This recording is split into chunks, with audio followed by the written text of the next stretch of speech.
Groupe Advitam, l'innovation au service d'une agriculture durable. Il y a des micros, des caméras, je ne pense pas que ce soit pour moi, peut-être pour vous d'ailleurs, hein, puisque nous allons passer 1 heure en votre compagnie, ici, depuis le Salon international de l'agriculture.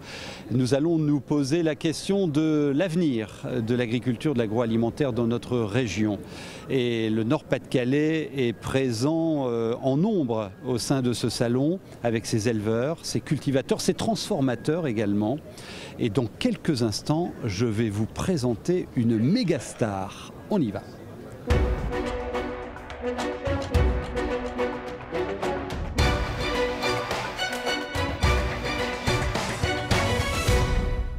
Et nous voilà donc à l'entrée de ce salon international de l'agriculture avec la vedette Philouz et son éleveur Dominique Mac. Bonjour. Bonjour. Alors, ce salon a bien démarré pour elle. Dans quel état est-elle Philouz, elle a été nommée il y a 4 mois. Hein, elle est de race rouge flamande. Et donc, après avoir été nommée star du salon, elle a dû procéder à un shooting pour donc faire la photo officielle. C'est la star du salon. C'est la star du salon. Elle représente tout son département, toute sa race et ses éleveurs. Parce que c'est elle qui a été choisie, mais elle est star pour représenter toute une équipe. Elle a d'ailleurs des doublures. Hein. Et elle a une doublure. Et elle a failli ne pas être choisie d'ailleurs. Hein. Au départ, c'était 2 autres Tout à fait. collègues de votre élevage. Ses copines qui avaient été proposées. Voilà. Mais, un peu comme Miss France. Hein. C'est comme Miss France, mais ce ne sont pas les mêmes critères de sélection. Donc ici, Philouz a été retenue. Et, elle est magnifique. Hein. C'est vrai elle que... est magnifique. Bon, et puis elle a l'air de s'y faire, là, avec cool. les centaines, les milliers de personnes qui passent devant elle. Et cette race rouge flamande, qui a d'ailleurs gagné les Talents Gourmands 2014, on en reparlera aussi tout à l'heure, vous essayez de la ressusciter. Hein. Il y a 2000 bêtes actuellement dans la région. Tout à fait. Donc on a un cheptel de... Enfin, disons que la mise aux normes a été faite pour 70 laitières. Actuellement, il y en a 60-65, dont 25% de vaches rouges. Donc c'est vrai que dans nos filières, c'est une race qui a 3 filières. C'est une race beurrière, fromagère et ici... et une bonne viande. Et on va une très bonne viande. La nouvelle marque de la viande de la rouge flamande. Voilà, on a eu les conseils de la boucherie Le Sage qui dit qu'elle va promettre cette rouge flamande. Bon salon à vous. Dans notre région, 13 500 exploitations agricoles et agroalimentaires avec 85 000 salariés dans le secteur. Et l'agriculture occupe 65% du territoire de la région. C'est dire si ça compte dans le Nord-Pas-de-Calais. Vous la trouvez belle? Très belle. Vous pouvez me la décrire? Alors c'est une vache avec un museau assez fin, un œil très expressif, une petite houppette bien noire entre les 2 oreilles. Vous êtes une experte. Merci beaucoup. Merci. Philouz, la star de ce salon de l'agriculture. Alors l'agriculture, quelle image a-t-elle dans notre région? Elle veut présenter sa modernité. D'ailleurs, on va vous la prouver tout au long de ce rendez-vous, de ce temps fort. On vous a posé la question, comment vous voyez les agriculteurs et l'agriculture? Et vous êtes plutôt sympa et en même temps critique. Campagne... ferme. L'amour est dans le pré. Pesticides, engrais, détérioration de la nature. Voilà. Champs, légumes parce que je suis végétarien. Je pense que s'il est motivé, passionné, oui, c'est un très beau métier, je trouve. Pour en avoir dans ma famille, que c'est un travail où il ne faut pas compter ses heures, quoi. C'est non-stop et c'est moins de vacances, moins de temps libre. Il faut être passionné, quoi, sinon... Voilà. Je serais prêt à payer plus cher si cela allait à l'agriculteur. Mais je pense que les circuits de distribution prennent largement leur part. Mais si je sais d'où le produit vient et dans quelles conditions il a été produit, certainement je serais prêt à payer plus cher. Alors moi je suis étudiante, alors c'est vrai que je fais plus attention au prix qu'à l'origine pour l'instant. Ça nous tient à cœur de faire vivre les producteurs du coin, d'acheter de manière directe sans passer par les intermédiaires. Et puis on sait d'où ça vient et les prix sont tout à fait corrects et sont pas plus chers que dans la grande distribution. Bah, vous les aimez bien, vos agriculteurs, avec un regard lucide aussi sur ce sur quoi cette activité doit progresser. Je vous présente Louis Guillemant. Louis Guillemant est un grand professionnel de ce secteur. Il était à la tête d'une grande coopérative de cette région. Et vous le retrouverez régulièrement sur WEO. Nous irons visiter les différents secteurs de notre région. Et c'était l'occasion de commencer avec lui, ici, sur ce salon de l'agriculture. Et Louis, vous allez nous emmener en Flandre intérieure, avec 2 reportages qu'on verra un peu plus tard. Pourquoi la Flandre intérieure ? C'est en lien avec le salon de l'agriculture, c'est le pays de Philouz. Ah, Philouz, elle ne nous quittera pas, vous l'avez vu tout à l'heure. On va la revoir dans quelques instants encore. Et c'est le parti pris aussi de ce que nous souhaitons faire régulièrement, c'est-à-dire prendre un territoire, partir de ce territoire et parler de ce territoire. Et en parler sous l'angle de l'agriculture, sous l'angle de l'agro-industrie, de l'agroalimentaire, mais également sous l'angle de la 3e révolution industrielle, de l'innovation.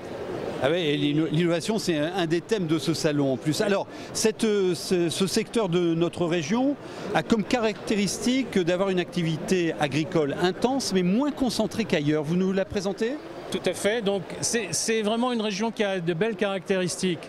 L'exploitation de taille plutôt moyenne, très diversifiée, avec de la production de légumes, de pommes de terre qui est bien connue, mais aussi une grande activité d'élevage, élevage porcin, élevage laitier. Et donc sur place aussi, la transformation de ces productions. Ah oui, l'activité agroalimentaire, quand on vous parlera dans cette émission d'agriculture, c'est toute la filière, c'est-à-dire la culture, l'élevage, mais aussi la transformation des produits. Et là, je dois dire que ce secteur-là de Flandre intérieure a les plus beaux fleurons en la matière. Nous comptons quelques belles entreprises de taille même internationale, comme Roquette à l'Étrême, comme Bonduel à Renescure. Également les usines de l'Acre qui se trouvent à Nieppe. Oui. Donc vraiment de belles entreprises de dimension internationale. Et le groupe Danone qui est présent à travers une usine produits frais à Bailleul et une usine de poudre infantile à Stavern. Voilà, alors on ira sur le terrain tout à l'heure. Tiens, vous parliez des biscuits de l'Acre. Une petite colle, Louis. Combien de baguettes fabrique-t-on avec 1 hectare de blé ? 1 hectare de blé, ça produit environ 5,5 tonnes de farine. Je devrais le savoir. Bah ouais, alors un chiffre au hasard. Je sèche. Combien de baguettes ? Avec 1 hectare, je sais pas, j'irais 4 ou 5 000. Ah non, plus. 25 000. Plus que ça. 25 000. 25 000 baguettes. Je suis moins du coup. On retrouvera Louis tout à l'heure. Là, on va tout de suite retrouver Philouz. Alors, vous l'avez vu ici, star à l'entrée du salon, mais maintenant, on va aller sur le terrain, chez elle, justement en Flandre intérieure, à Weermarschappel. Regardez. De grands yeux noirs, une croupe généreuse et une robe rouge à cajou, Philouz a déjà le caractère bien trempé d'une diva. Quand elle veut pas avancer, elle avance pas. À 4 ans, cette vache de race rouge flamande a été sélectionnée pour l'affiche du prochain salon de l'agriculture. À charge maintenant pour ses éleveurs de lui inculquer la grâce pour défiler dignement à Paris. Et elle est en phase d'apprentissage parce que c'est une vache qui est novice. Elle va pouvoir participer à son premier salon, non seulement à son premier salon, mais à son premier concours. Donc ce sera la première fois qu'elle ira sur des planches et en plus nationales. Alors celle qui va devenir la vache la plus photographiée de France est aujourd'hui particulièrement bichonnée, quitte à rendre ses congénères un peu jalouses. La rouge flamande est l'une des plus anciennes races de vaches laitières, mais actuellement, elle ne compte plus que 2000 têtes, principalement dans le Nord et en Picardie. Aujourd'hui, Philouz est le symbole de la renaissance de toute une filière. Après beaucoup d'efforts et une longue descente aux enfers, c'est une race qu'on relance et avec beaucoup de succès, notamment pour la qualité de ses fromages, de son beurre, et ici dans la région, le fromage de Berg notamment. Et la star vient d'embarquer dans le camion qui l'emmène à Paris, direction le salon de l'agriculture. Là-bas, un compte Twitter va lui être créé pour permettre à ses amis ch'tis de la basse-cour de la suivre en direct du 21 février au 1er mars. Ah, les belles pâtures de Philouse, elle les retrouvera dans une dizaine de jours. Je suis avec Didier Bagnier, le président du Conseil général du Nord, bien présent ici sur ce salon, et vous menez une action plus particulière en direction des éleveurs du Nord. Qu'est-ce que vous faites vers cette activité importante sur ce département pour la développer, aider à son développement sur le territoire? Nous travaillons par exemple pour nos collégiens à l'assiette durable, où il y a une sensibilisation par rapport au circuit court. C'est quelque chose d'important.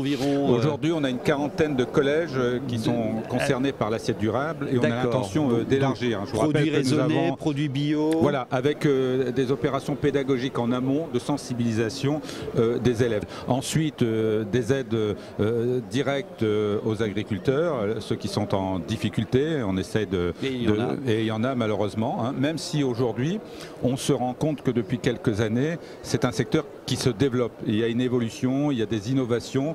On est heureux d'y contribuer parce que c'est un secteur très important. Alors là, cette année, la rouge flamande est à l'honneur. Nous avons plusieurs races qui se font leur place sur le marché du bétail.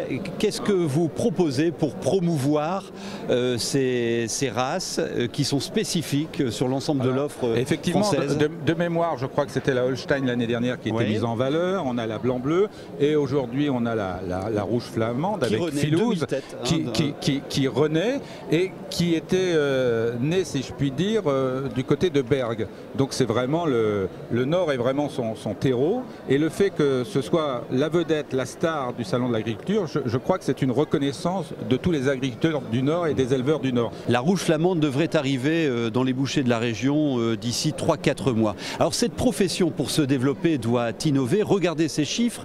Nous avons plus d'1 agriculteur sur 5 qui a suivi des études supérieures. Nous avons près de 30% des chefs d'exploitation qui sont des femmes. Vous voyez, cette profession se renouvelle et évolue également. Tiens, une petite question. Qui n'a rien à voir avec l'élevage. Oui. Est-ce que vous savez combien de paquets de pâtes de 500 grammes on peut produire avec 1 hectare de blé? Ah, c'est une colle, hein? Oui, oui, oui. Bon, dites un chiffre. Alors, tac, tac, tac, tac, c'est l'horloge qui tourne là. 2000. 2000, 7700 paquets. 7700 paquets. D'accord. On va rester sur la rouge flamande. Vous parliez de Bergues, on va aller à Bergues, retrouver Marie-Thérèse Marquet qui élève une trentaine de rouges flamandes et elle vient d'être lauréat des Talents Gourmands 2014. J'habite Rexpoud, à 10 km de Bergues. J'élève un troupeau de 35 vaches laitières flamandes ainsi que des traits du Nord. J'élève actuellement un troupeau de 35 vaches de race rouge flamande, une race des plus anciennes de France. Elle est originaire des Flandres françaises, donc elle fait partie du patrimoine Nord-Pas-de-Calais, la flamande. Elle est à la fois laitière, elle fait également de la bonne viande. Un très bon lait mais très riche, beaucoup de protéines, beaucoup de butériques, protéines et oméga 3. Et beurrière aussi, le lait, le beurre, le fromage et la viande. La partie viande, je cherche à développer parce que c'est une filière qui a 6 mois à peu près, toute récente. Donc je cherche à développer ce côté filière viande. On nourrit essentiellement au maïs, betteraves fourragères, du foin et des pommes de terre. Ça vient, 85% provient de l'exploitation. J'ai la chartre de bonne qualité, donc ils m'ont offert le panneau à l'entrée. Les trails passent régulièrement pour faire des audits. Les animaux, je veux dire, quand on a les animaux, on est humble. On est vraiment, c'est vraiment, on reste simple dans la simplicité. Moi, c'est la simplicité, le contact direct avec la nature, quoi. La nature, et puis c'est ça qui me plaît, quoi.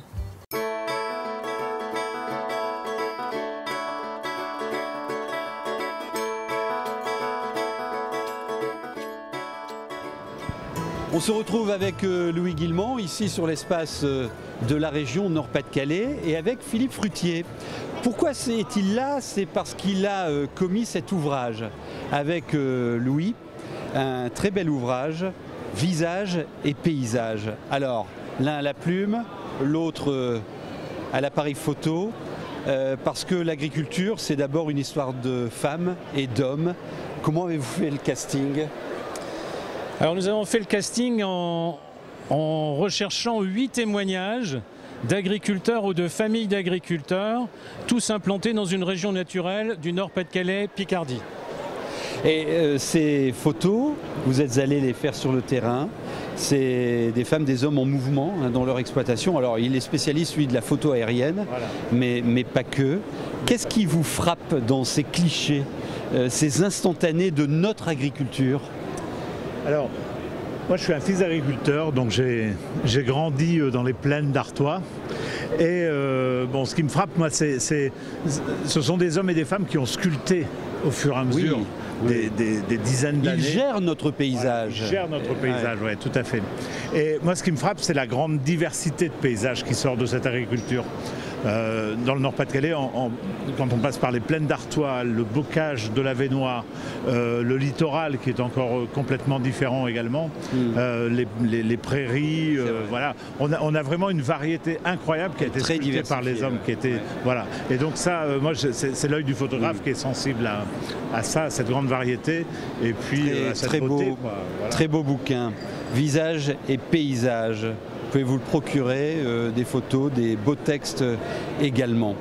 Tiens Philippe, une petite colle, hein, après tout, pas que Louis qu'il faut coller, bah ouais. Combien de verres de bière de 25 centilitres peut-on produire avec 1 hectare d'orge de brasserie?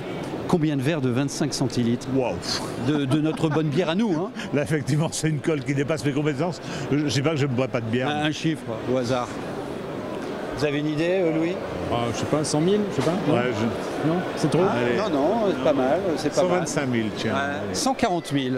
140 000 pintes de bière. Sur la bière que sur la farine. On va revenir sur notre fil rouge, la Flandre intérieure. Donc là, vous allez nous emmener chez l'un des plus gros employeurs de la Flandre, l'usine Danone, Steenvoorde. Et on va y voir le top niveau de la technologie, de la transformation du lait. Pourquoi vous avez choisi ce site? Parce que c'est également un site historique. Parce que nous nous souvenons, les gens de notre génération, cher Jean-Michel. Voilà, on se souvient de Steenvoorde, qui était une coopérative d'agriculteurs qui un jour a été reprise par Danone. Et c'est vraiment une très très belle usine, je crois, dans son secteur d'activité produits frais, certainement une des plus performantes technologiquement en France et probablement en Europe, peut-être au monde. Et Alain Molinari vous a accompagné sur place. Chaque jour, 4,5 millions de yaourts sont fabriqués à l'usine Danone de Bailleul. Cette mise en pot automatisée commence sur les quais de déchargement. Chaque matin, les camions livrent le lait collecté auprès de quelques 650 producteurs du Nord-Pas-de-Calais. Tous les jours, nous réceptionnons ici un peu plus de 650 000 litres de lait, ce qui fait au total près de 250 millions de litres de lait par an. Voilà, le lait est collecté effectivement tous les jours. Dès l'entrée à l'usine, il est filtré, puis il est immédiatement refroidi avant d'être stocké et pré-pasteurisé pour être utilisé dans la journée pour la préparation de nos yaourts. Ces millions de litres vont transiter dans différentes cuves. La fabrication est entièrement pilotée par ordinateur. La salle de process est le centre névralgique de l'usine. Les différents ingrédients y seront dosés avec précision. Nous devons à ce stade garantir une conformité de ce que nous appelons l'analyse nutritionnelle, donc les taux de protéines, les taux de matières grasses, et également l'ensemble des ingrédients que vont composer une recette. Il nous faut garantir par ailleurs sur le plan de la sécurité des aliments une parfaite salubrité de nos produits. Et c'est à ce titre que l'ensemble des paramètres du procédé sont ici suivis et contrôlés de manière continue. Élément important, la traçabilité. À chaque étape, le produit est suivi et vérifié. Quotidiennement, 1500 prélèvements sont analysés dans les labos de l'usine. Nous avons une complète traçabilité effectivement de nos ingrédients, depuis le lait et les autres matières premières qui entrent dans les recettes jusqu'au petit pot. Et inversement, en partant d'un petit pot fabriqué et de son identification, nous pouvons remonter jusqu'au lot de matières premières, jusqu'aux producteurs de lait qui ont servi à la fabrication de cette recette. À Bailleul, 8 lignes de production conditionnent les différents yaourts fabriqués. Un outil ultramoderne dans une usine qui emploie 280 personnes. Des salariés présents tout au long de la chaîne, tous garants de la qualité des produits. Tout au long de la ligne, on va suivre et piloter les paramètres clés du process de fabrication pour garantir chaque jour la qualité et la supériorité de nos produits. On va également réaliser un certain nombre d'autocontrôles qui permettront de confirmer que le poids de yaourt est conforme, que l'aspect du pot est parfait et que le consommateur y trouvera toutes les qualités qu'il attend. En fin de ligne, les palettes sont étiquetées, traçabilité oblige. Elles seront ensuite conservées en chambre froide 48 heures, histoire de bloquer la fermentation. Elles seront ensuite expédiées à la plateforme logistique de l'Équin pour alimenter les centrales d'achat de la grande et moyenne distribution. Bonjour Jean-Louis Robillard. Bonjour. Alors 40% des agriculteurs de notre région ont plus de 50 ans. Oui. Alors qu'est-ce qu'on fait pour renouveler, favoriser la reprise, favoriser la création d'entreprises, parce que ce sont des entreprises?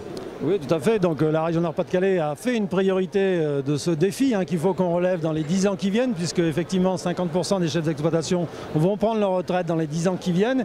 Et en plus, je le dirai tout à l'heure, mais 60% de ces chefs d'exploitation n'ont pas de repreneurs connus. Comment renouveler le personnel à la tête des exploitations? Comment susciter l'envie également? Tout à fait, ouais. Donc justement dans le programme, ce qu'on appelle le PRCTA, le programme régional à la création et transmission d'entreprises agricoles, eh bien, il y a à la fois des actions qui ont été conduites sur la sensibilisation des jeunes au métier de l'agriculteur. Il y a aussi tout un travail d'accompagnement qui s'accroît sur le couple repreneur-cédant, c'est-à-dire de faire qu'en amont de la retraite des exploitants, 5 ans avant, on puisse faire un travail avec les exploitants pour qu'il y ait une confiance qui naisse entre un cédant et un repreneur, notamment quand il est hors cadre familial ou pas du milieu agricole. Alors autre question sur l'agriculture biologique, qui reste encore marginale dans son offre aujourd'hui. Qu'est-ce que vous prévoyez pour la développer et franchir des marches? Et sur les estimations qui ont été faites dans le cadre de 30 entreprises de la région Nord-Pas-de-Calais qui ont signé la charte avec la région, on a aujourd'hui le potentiel pour doubler la surface bio en région Nord-Pas-de-Calais. Donc passer en gros de 7 000 à 14 000 hectares en région, ce qui serait déjà le challenge pourrait être réussi de doubler la surface, puisque c'est l'objectif du plan du ministre de l'Agriculture, Ambition Bio 2017. Je vais vous emmener dans quelques instants découvrir une ferme qui produit exclusivement une culture bio, c'est à Péranchy, juste avant une petite colle. Est-ce que vous savez combien on peut produire de petits beurres avec 1 hectare de blé? Allez, une colle comme ça. Non, j'ai aucune idée. Donnez un chiffre. Combien de petits beurres avec 1 hectare de blé? 1 hectare de blé. Et vous savez combien de petits beurres peut-on produire avec 1 hectare de blé? 1 million.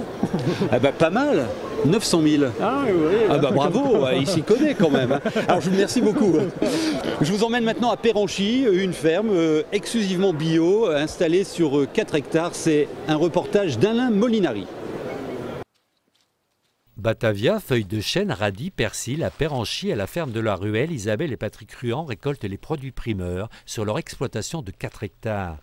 Installés depuis 1997 sur la ferme familiale, ils ont commencé à écouler leur production dans la filière des supermarchés avec traitement obligatoire. Il leur fallait une qualité irréprochable, indemne de tout puceron, d'un certain grammage. Et pour justement arriver à ces résultats, il fallait absolument passer par ces produits chimiques, autrement on n'y arrivait pas. Lassés des pressions de la grande distribution, les 2 maraîchers décident en 2003 de reprendre leur liberté et de passer à la vente directe. Mais le chiffre d'affaires a du mal à progresser. Avec l'association Avenir, ils réfléchissent à de nouveaux débouchés. Donc nous, on a eu la chance de rencontrer un groupe de consommateurs qui était de la région de l'Homme Lambert-Sarre-Lille, et qui étaient en recherche de consommer autrement. Donc pour eux, consommer autrement, c'était la question qu'ils nous ont posée, c'était est-ce qu'il est possible de cultiver sans produits chimiques, sans engrais chimiques, sans pesticides? Donc ça a été vraiment la bonne question pour moi et mon mari, parce que comme on ne s'était jamais posé cette question, on a eu une réflexion qui a duré quand même pas mal de temps. Mais on a dit, bon, pourquoi pas essayer. Après une période de conversion, l'exploitation sera certifiée en agriculture biologique et le groupe de consommateurs de l'Homme deviendra une AMAP, Association pour le maintien de l'agriculture paysanne. Ils seront une cinquantaine à adhérer et à s'engager à acheter les légumes de la ferme. Et certains participeront même au montage des serres. Alors la MAP, c'est un rapport intéressant parce que ça rapproche les gens des villes des gens des champs. Donc c'est vraiment se reconnecter aux vraies valeurs.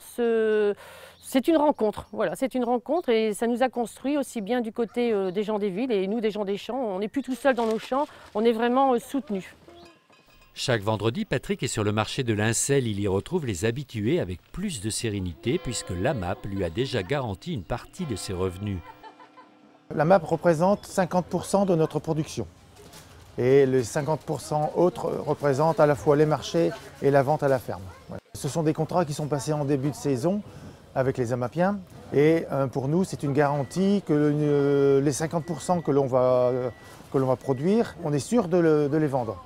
Parce que les contrats sont faits d'avance. Alors que sur les marchés, aujourd'hui, vous voyez, on est ici sur le marché, on ne sait pas d'avance qu'est-ce qu'on va vendre. Marché, vente à la ferme et livraison de paniers à la MAP, la ferme de la Ruelle s'est finalement dégagée des griffes des supermarchés et a trouvé un équilibre satisfaisant. Reste à résister aujourd'hui à l'extension de la ville qui grignote peu à peu les terrains cultivables. Bonjour Jean-Bernard Bayard. Alors vous êtes avec nous là aujourd'hui à côté de ce stand de la région Nord-Pas-de-Calais. L'occasion de faire un point sur la situation conjoncturelle de notre agriculture. Vous dénoncez des baisses de revenus toujours et puis aussi des contraintes administratives qui ne vous quittent pas. Comment voyez-vous 2015 ? Toujours dénoncer des baisses de revenus, non. Quand on a eu une situation qui était autre en 2010, 2011, 2012, nous avons su le reconnaître. C'est vrai que 2013 et 2014 ici, effectivement, beaucoup d'inquiétudes. J'ai un chiffre quand même. Revenu net moyen par actif agricole, 36 200 € en 2013, moins 14% par rapport à 2012. Voilà, tout à fait. Et c'est là quelle est notre inquiétude. Alors on est dans une situation très perturbée suite à cet embargo sur la Russie. Alors, ça pèse ça sur toutes les activités ? L'ensemble des activités. Ah ouais. Si vous voulez un exemple, ce n'était pas un marché habituel pour nous au niveau de notre région sur la Russie, mais par exemple nos amis néerlandais, producteurs de lait, les Allemands, faisaient du fromage à destination de la Russie. Oui. Et suite à l'embargo, ont arrêté cette production de fromage et cette vente de lait là-bas et donc reviennent sur les marchés traditionnels. Oui, d'accord. Alors, ça c'est un contexte géopolitique, plus une PAC qui se transforme. Est-ce que vous avez encore de la visibilité sur ce marché alors qu'ici on célèbre l'innovation, le dynamisme de vos filières ? Oui, tout à fait. Alors, c'est un paradoxe un peu, non ? Oui, c'est un paradoxe parce que, bon, comme dans tout secteur d'activité, je pense à nos amis artisans ou commerçants ou des chefs d'entreprise qui ont des difficultés à un moment ou à un autre. Nous sommes dans un passage difficile. Alors, par contre, comment relever le défi ? Je crois qu'il y a tout un travail qui doit être réalisé en interprofession. On ne peut pas être toujours en opposition avec le secteur de la production et le secteur de la transformation. Et de regarder comment collectivement on peut aborder ces marchés. Et moi je pense que, si vous l'avez évoqué, à travers l'innovation, mais également la modernisation de nos outils, il y a effectivement des possibilités au niveau du secteur agricole pour demain. Tiens, fais un coup de caméra là, Thomas, région Nord-Pas-de-Calais. Elle est bien présente, hein, notre région, sur ce salon Jean-Bernard Bayard. Je vais vous emmener dans les pays des WEP avec une initiative intéressante. On innove dans l'agriculture comme à la ferme. Ce sont les circuits courts pour vous proposer des produits de la ferme. Un reportage d'Alain Molinari. Confiture, produits laitiers, fruits et légumes, viande, bière, ici tout vient directement de la ferme. 11 agriculteurs se sont regroupés pour ouvrir ce point de vente unique. C'est en plein cœur des WEP, en périphérie lilloise, là où la terre agricole se fait rare et chère. Aujourd'hui, toutes les exploitations agricoles ici sur le secteur, on a énormément de difficultés à développer nos exploitations agricoles en s'agrandissant. Et donc le moyen qu'on a pour diversifier, pour développer nos exploitations, c'est justement en développant la vente directe. Donc vous pouvez les conserver dans votre région ? Au rayon boucherie, le bœuf vient de l'Aventie, un groupement agricole sur lequel travaillent 4 personnes. Et sans la vente directe, il ne serait que 2. Comme à la ferme vient pour eux s'ajouter à la vente sur l'exploitation. Et dans les 2 cas, c'est un moyen de rencontrer les clients et de parler de sa profession. Ça nous permet aussi, par exemple, les pot-au-feu, les gens ne connaissent pas forcément tous. Aujourd'hui, ça nous permet de discuter avec le client et d'essayer de créer une interaction entre nous, agriculteurs, et les consommateurs. Ça a permis à certains de fermer leur magasin. C'est-à-dire que je pense à Lisiane qui vend des légumes ici à côté.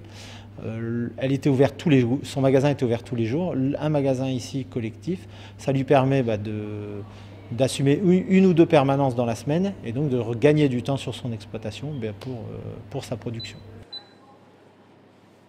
La plupart des agriculteurs ont quand même conservé un point de vente sur leur exploitation, mais à Fournan-Wep, le client trouve tout sur place, presque comme au supermarché. Mais ici, pas d'intermédiaire ni de long transport.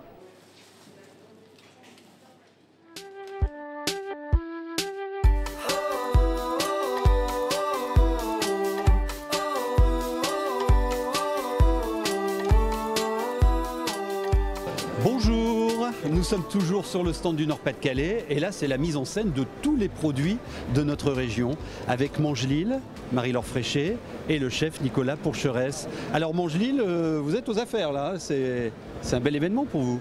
Tout à fait, la région nous a conviés sur son stand et nous assurons un restaurant éphémère d'une vingtaine de couverts les jours où nous sommes là. 5 chefs vont se succéder ici pour travailler les produits du Nord-Pas-de-Calais. Nicolas Pourcheresse, parlez-moi de l'endive et comment vous la cuisinez aujourd'hui. L'endive de pleine terre, label rouge cette année, un événement pour la région. Alors l'endive, elle va être cuisinée en papier fata, donc un papier où on peut y cuire dedans. Elle va avoir un côté, on va démarrer, on la cuit dans le sens de la pousse. C'est-à-dire que la chaleur passe par le bas, on aura le côté croustillant, elle va amener à avoir le fondant et on aura le croquant sur le haut. Elle sera sucrée, vanillée et servie avec une émulsion à la poire. Très simple. Nous sommes les premiers producteurs d'endives dans cette région pour l'ensemble du territoire français. Quels sont vos produits préférés, vous ? Vous éclatez avec quels produits ? De notre région, bien sûr. Je vous dirais, si je suis taquin, je vous dirais une bêtise, mais non, je vais pas le dire. Si, une bêtise. Si.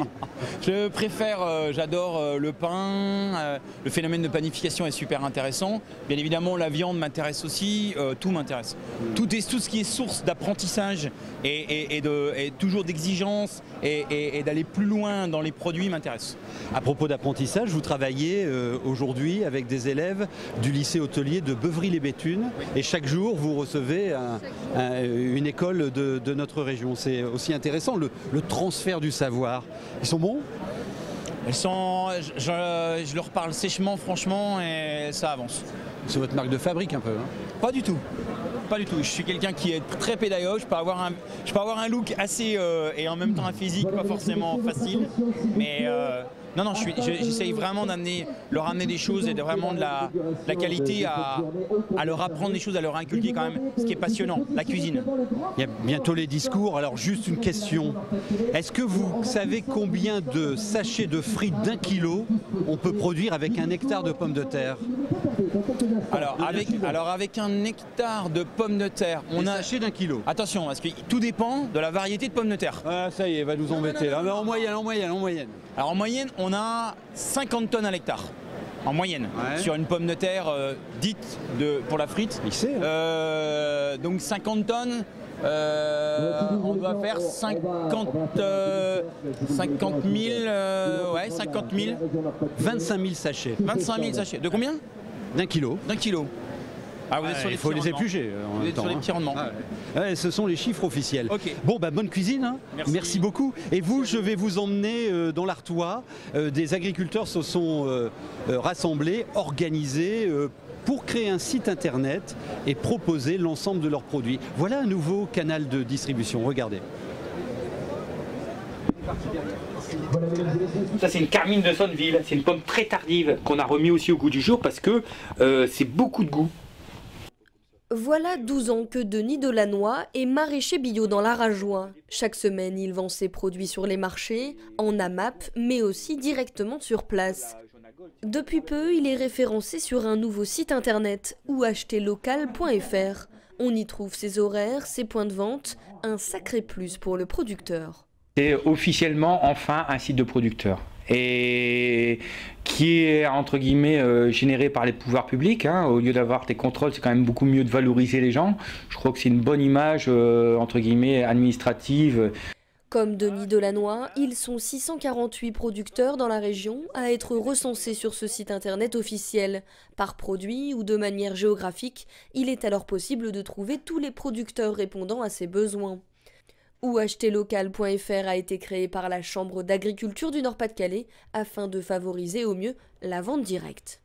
On essaie de favoriser à la fois la proximité donc relationnelle et la proximité géographique entre les producteurs et les consommateurs. Aujourd'hui, il y a beaucoup d'initiatives qui sont prises dans la région, beaucoup de territoires qui font des catalogues, qui font des cartes pour essayer de donner d'informations auprès du consommateur. Aujourd'hui, ce site essaye de compléter en fait déjà cette information qui existe en règle générale sur support papier. Mis en place il y a tout juste un mois, le site est en perfectionnement. Par ce biais, les producteurs s'engagent à proposer des produits frais, mais aussi et surtout des produits de saison. C'est quoi son nom? Je sais pas. Tu sais pas? Et comment tu l'appellerais toi? Je sais pas trop. Je sais pas. Marguerite? Non? Bon, elles viennent du Nord celles-là, elles sont belles hein? Ah ouais, elles sont bizarres. Moi ce qui m'étonne c'est l'arrière-train là, hein. C'est étonnant. Hein. Eh bien monsieur Retinck va vous expliquer. L'arrière-train, c'est vrai que ça étonne par rapport aux Holstein qu'on voit par ailleurs. Oui, c'était une race à viande qui a été sélectionnée pour avoir le maximum de viande, surtout à l'arrière. Parce que c'est là que se trouvent les meilleurs morceaux. Les biftecs, ouais. Les biftecs se trouvent là, oui. Bon, eh ben, bon appétit et bon salon surtout. Monsieur Savary, il n'y a pas que la rouge flamande dans la vie, il y a aussi la blanc-bleu qui est une des races importantes dans notre région. Ça représente quel cheptel? Alors au niveau français, on est à 25 000 vaches présentes et inscrites au niveau du Herdbook de la race. Il faut savoir que cette race est née en Belgique, mais qui s'est très vite expatriée au niveau de la France, donc des départements du Nord, du Pas-de-Calais, de l'Avesnois, exactement. Et en fait, il y a 60% des animaux qui sont répartis sur ces 3-4 départements-là. Sinon, au niveau français, il y a 30 départements différents dans lesquels on retrouve des éleveurs adhérents qui seront représentés ici dans la semaine qui suit. Elles vont concourir? Tout à fait, il y a un concours qui aura lieu vendredi de 12h30 à 14h où on aura, nous, toute l'opportunité de pouvoir expliquer ce qu'est la race blanc-bleu. Alors comment se porte cette activité agricole dans notre région? Au niveau de la production bovine, race à viande, c'est assez dur. Mais bon, quand on peut vendre directement son produit, il y a une plus-value qui est derrière. Donc, toute notre production est vendue directement pour le consommateur. Voilà. Et on y revient une nouvelle fois, les circuits courts. C'est vrai que ça se développe et c'est une des grandes tendances présentées par le Nord-Pas-de-Calais ici sur ce salon de l'agriculture. Et je vais vous emmener à Marcq-en-Barœul. Bah oui, en zone urbaine, il y a encore des fermes. Il y a même des fermes qui se réinstallent. Et il y a quelques semaines, elle était visitée par le vice-président de l'agriculture du conseil régional, avec un point important qui est celui du foncier. Et de l'acquisition des terres, c'est vraiment le nerf de la guerre. Regardez. Visite en agriculture de proximité, le Conseil régional du Nord-Pas-de-Calais a choisi d'illustrer sa volonté de la défendre en se rendant à la ferme des Peupliers à Marcq-en-Barœul. 12 hectares dédiés à la production de légumes et de fraises, 12 hectares chèrement préservés face à l'extension inexorable de la ville. Le nerf de la guerre, ça reste l'acquisition des terres, parce qu'aujourd'hui, on en perd énormément des terres agricoles qui sont urbanisées. Il y a d'ailleurs beaucoup de candidats quand il y a des terres qui sont à céder pour s'installer. Et aujourd'hui, c'est possible à partir du moment où on crée autour du jeune qui veut s'installer, eh bien, les conditions favorables à la fois sur la question du foncier, sur la question des aides aux investissements. L'occasion pour le Conseil régional d'annoncer la création d'un fonds de 1 million d'euros pour un dispositif de prêt à taux zéro à destination des repreneurs d'exploitation agricole. Une nouvelle aide pour des agriculteurs invités à développer la vente directe, un moyen de défendre la juste rémunération des producteurs et de maintenir des emplois de proximité. Exemple à Vambrechy avec Talent de Ferme, un point de vente né du regroupement de 12 exploitations agricoles. Il s'agit bien de renouer un lien qui s'est distendu entre le consommateur et le producteur. Et puis voilà. On vient travailler avec les autres, on partage avec le consommateur. Les gens ils comprennent ce qu'on met aussi dans nos produits. Et ça, c'est très valorisant pour nous aujourd'hui parce qu'on a un métier assez contraignant. Et quand on a un client qui nous dit votre produit est bon, ils sont contents de venir chez nous, on a tout gagné. Cerise sur le gâteau, Talent de Ferme a créé depuis son ouverture en août 2014 plus d'une vingtaine de nouveaux emplois. L'agriculture qui innove, l'agriculture qui se diversifie, on va parler de méthanisation. Alors, explication de texte dans quelques instants. Cette région veut occuper la place de leader en production de biométhane injecté d'ici 2020.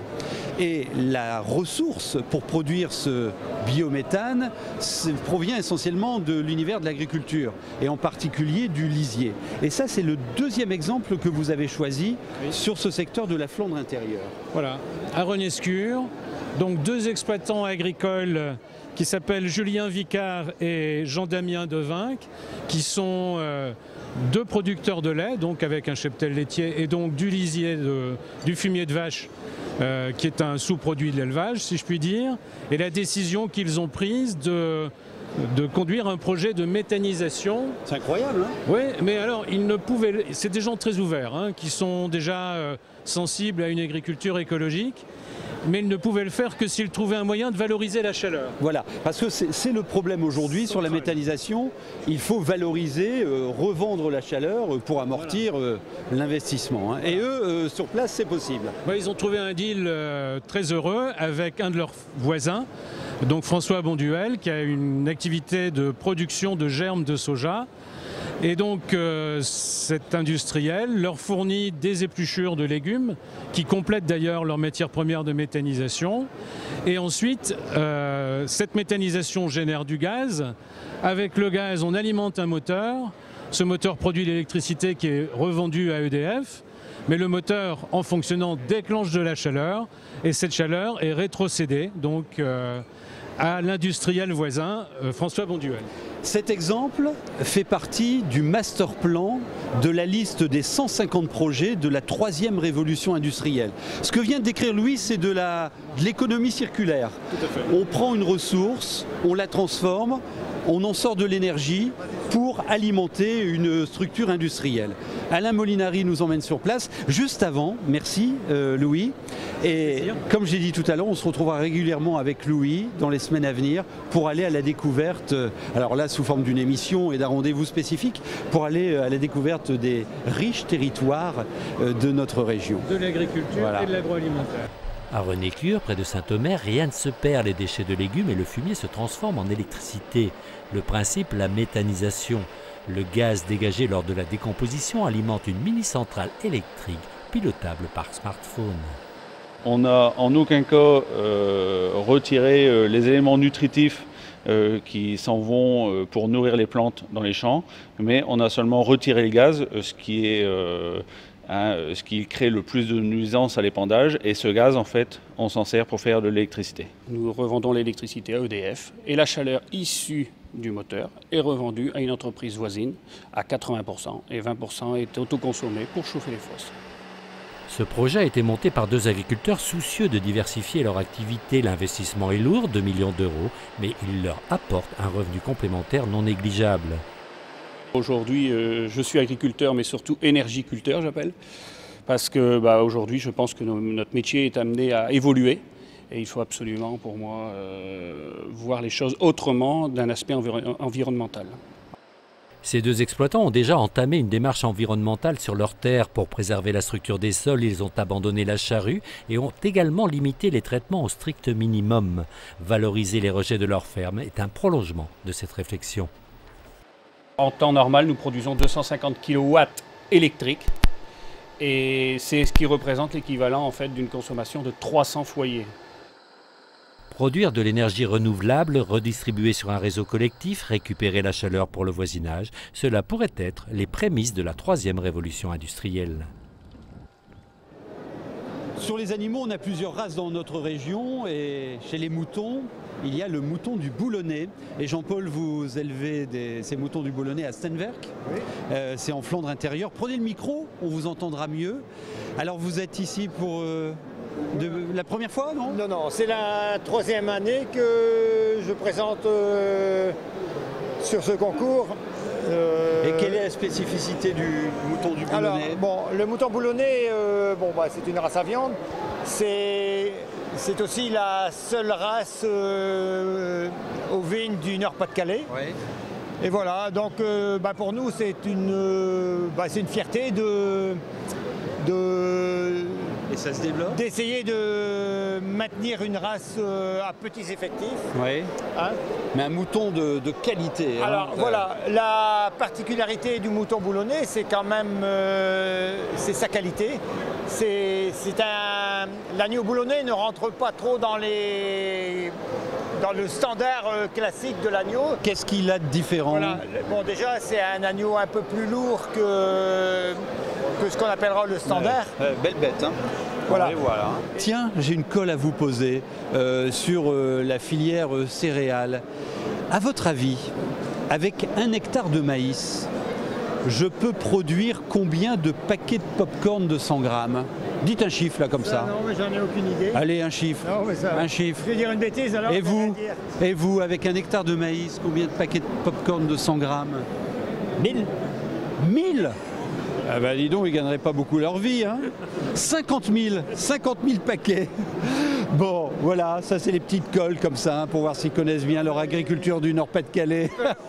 Bon, bah merci beaucoup, hein, Jean-Paul, et bon salon. C'est un plaisir. Pour faire face aux enjeux de la mondialisation, l'agriculture se structure, s'organise, se regroupe au sein de coopératives comme Advitam. Advitam, c'est un groupe dans le Nord-Pas-de-Calais qui est le premier groupe coopératif, un employeur qui crée aujourd'hui près de 500 emplois tous les 5 ans et qui existe sur plusieurs métiers, céréales, l'élevage, également le machinisme agricole. Je vous propose de découvrir un peu mieux ce groupe, l'un des acteurs majeurs de l'agriculture en Nord-Pas-de-Calais. Bertrand Hernu est agriculteur dans la région du Ternois.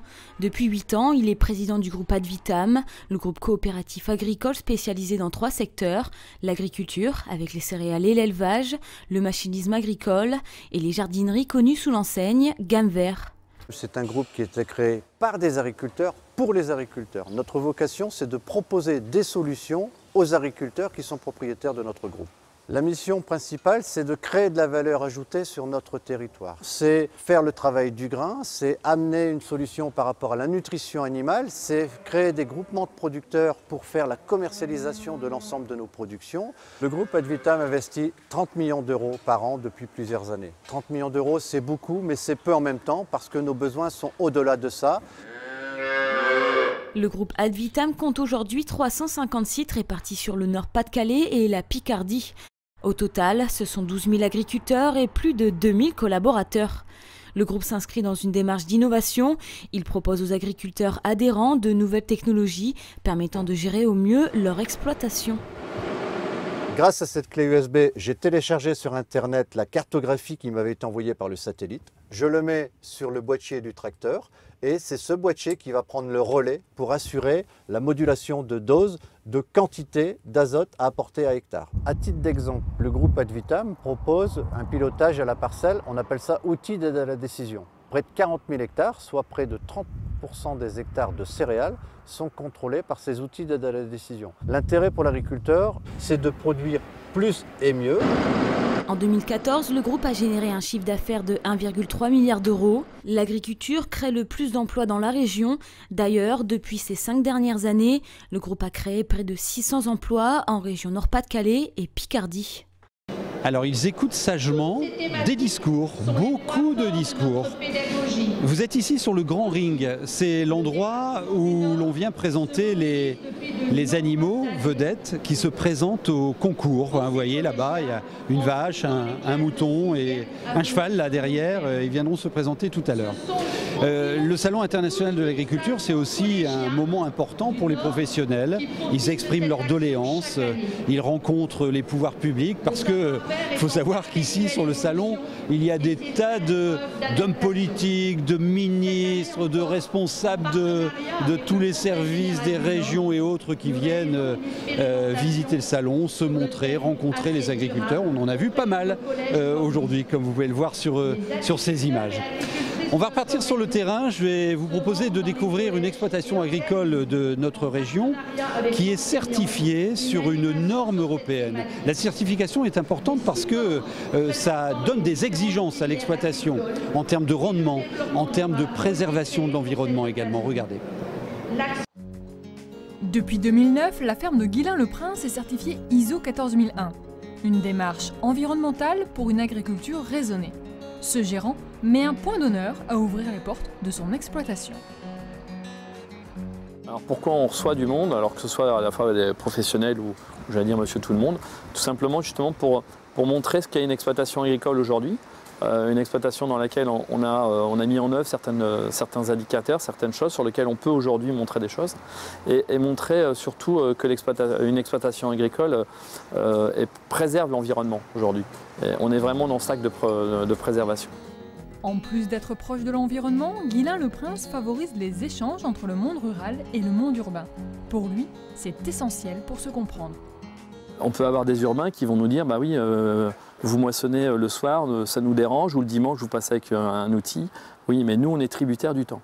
Et si nous on ne peut pas travailler quand les conditions sont bonnes, on ne pourra pas récolter. Si on ne récolte pas, il n'y aura pas forcément quelque chose dans l'assiette.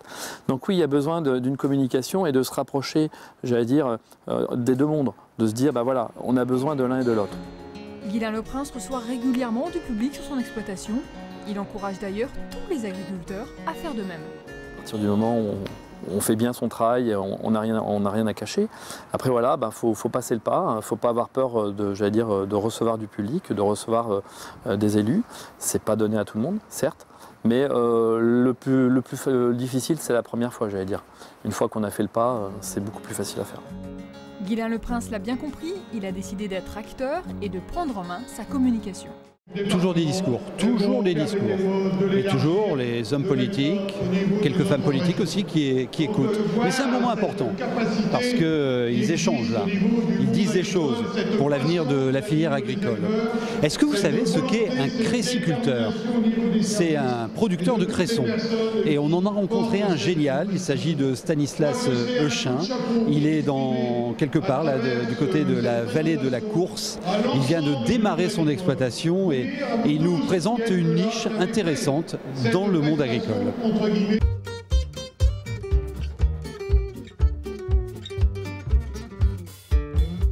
Je suis Stanislas Euchin, j'ai 47 ans. Je suis donc créciculteur, donc je cultive du cresson de fontaine bio, donc en agriculture biologique, sur la commune d'Anquin-sur-Bayon.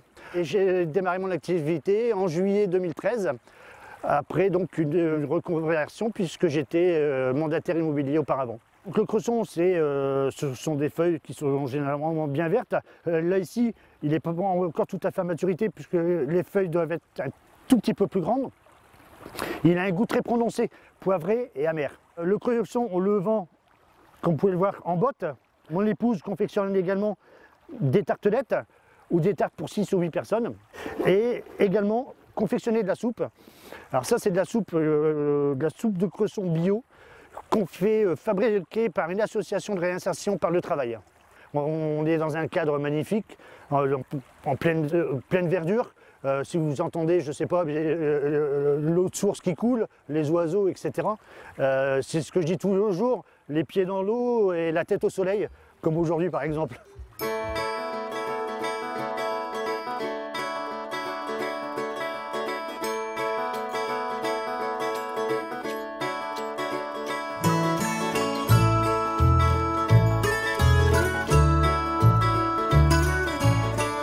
Regardez derrière la confrérie, là j'ai vu Florent Laden. Vous venez, on va aller le voir. Florent Laden, le restaurateur star de notre région. Bonjour Florent.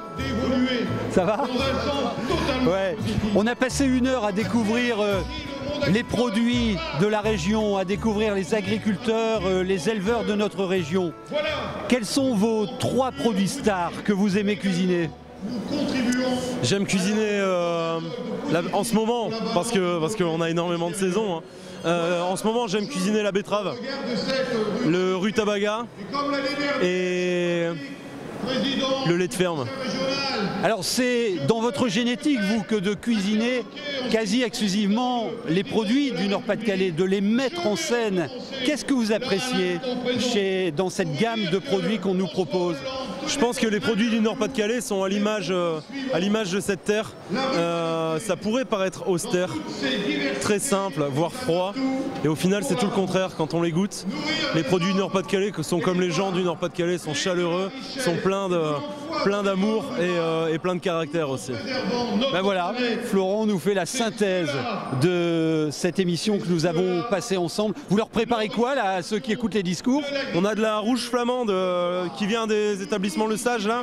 Ils l'ont maturé pendant 5 semaines. Donc c'est des affineurs de viande. Hein. C'est des gars, c'est leur métier, ils savent le faire et très bien. 5 semaines de maturation. Merci Florent. Juste avant de nous quitter, encore une niche intéressante, c'est cette jeune femme qui vient de se lancer dans la production de plantes aromatiques et médicinales. C'est incroyable. Et son affaire commence à marcher. Donc c'est un ensemble, c'est un bouton.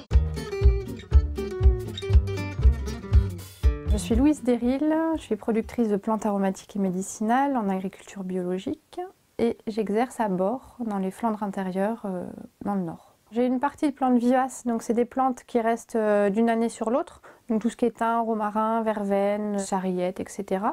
Et après une grande partie d'annuels, genre semés chaque année, donc des fleurs comme on voit là.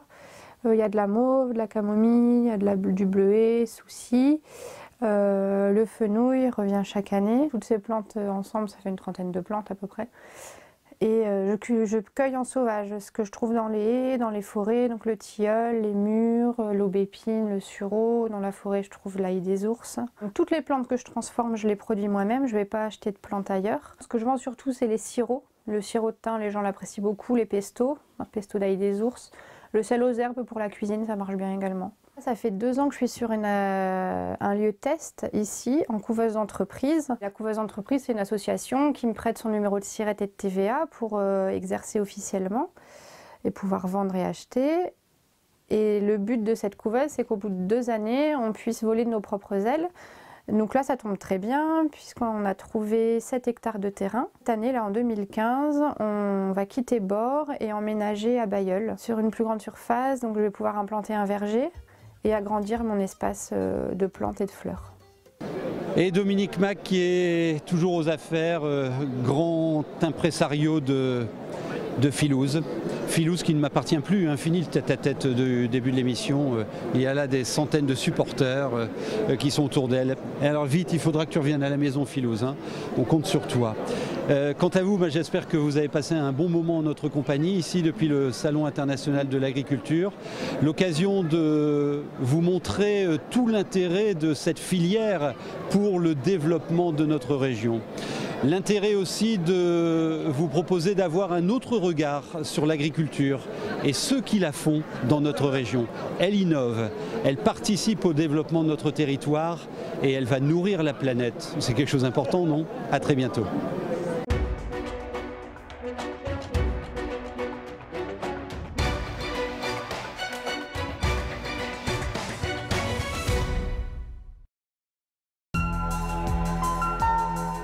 Groupe Advitam, l'innovation au service d'une agriculture durable.